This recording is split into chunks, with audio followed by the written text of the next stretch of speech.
stunningly abstemious breakfast. Cannes can always do worse than choose a comedy for its opening gala, and the festival is off to an amiable, entertaining start today. Quentin Dupieux brings the wackiness on stream with his cheerfully mischievous, unrepentantly facetious, fourth-wall badgering sketch entitled The Second Act. Alors, l'histoire du film, c'est l'histoire de mon personnage, David, qui est un homme très séduisant, très convoité. Mais je préfère pas vous en dire plus parce que je dévoilerai trop. Non, pardon. L'histoire du film, c'est l'histoire de mon personnage, qui s'appelle Guillaume, qui est un banquier international très important, et qui s'apprête à rencontrer le petit ami de sa fille.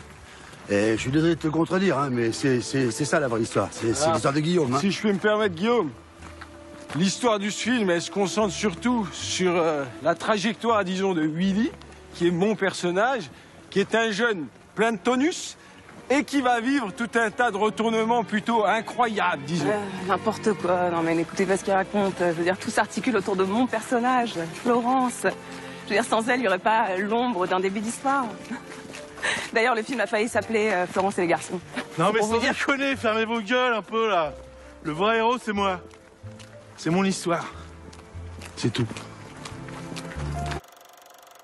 It's a sprightly meta gag, a movie about a movie, or perhaps a movie about a movie about a movie, or perhaps just a movie, full stop, whose point is to claim that reality as we experience it, inside and outside the cinema, is unitary, despite the levels of imposture and role play we bring to it. It is all just one unbroken skein of experience, like the endless dolly track, the temporary rail that lets the camera move smoothly, that Dupieux finally shows us.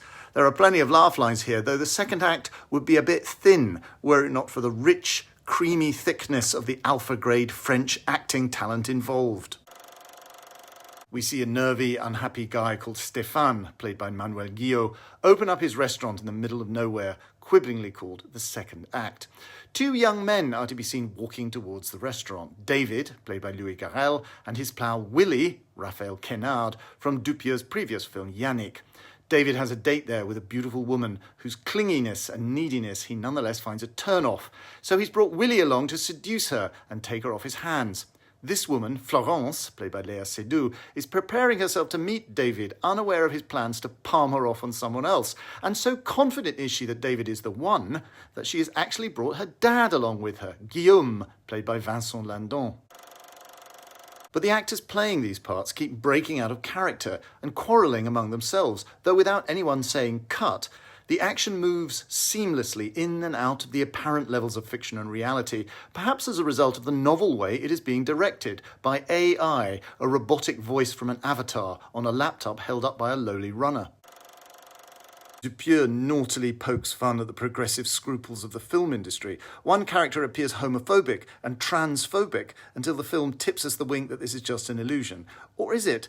The second act even takes the mickey, on the same provisional, inauthentic basis, out of Me Too activism, a subject which Cannes, incidentally, takes very seriously indeed. And yet Dupieux also does lots of gags about sad losers taking their own lives by shooting themselves. Now, some might find this as uncomfortable and contentious as anything else, although it is presented here as quite separate from the self-aware jokes about silly liberal wokery. The second act is an odd film in some ways. For all its knowing and arch attitude, it's weirdly unsophisticated and even undemanding. More undemanding than Dupieux's previous comedies like Smoking Causes Coughing or Incredible But True. There's no real tension or revelation in the discrepancy between true and false. And the actors are not supposed to actually be Louis Garrel, Léa Seydoux, etc., as they would be if they were appearing in, say, an episode of Larry David's Curb Your Enthusiasm. And yet Guillaume is over the moon about a job offer from a real-life director, Paul Thomas Anderson lui-même. The running comic theme of the second act is that there is something basically very silly about acting in films, pretending to be made-up people in made-up stories when there are important things going on in the world which need grown-up people doing proper jobs. Florence's mother is a surgeon and is pretty unimpressed by her career. But Florence is convinced that actors' work is valid, like the magnificent heroism of the musicians on the Titanic who continued to play as the ship sank to calm and comfort the passengers. Guillaume contemptuously shamelessly laughs that that is just an urban myth, a fiction invented by James Cameron. Only naive idiots believe that. It's an amusing piece of mischief on Dupier's part, designed to get us all Googling the Titanic musicians after the film is over. Perhaps there is, after all, nothing much to the second act, but the souffle of self-awareness rises tastily enough. That's it. Please subscribe and leave a comment. See you tomorrow.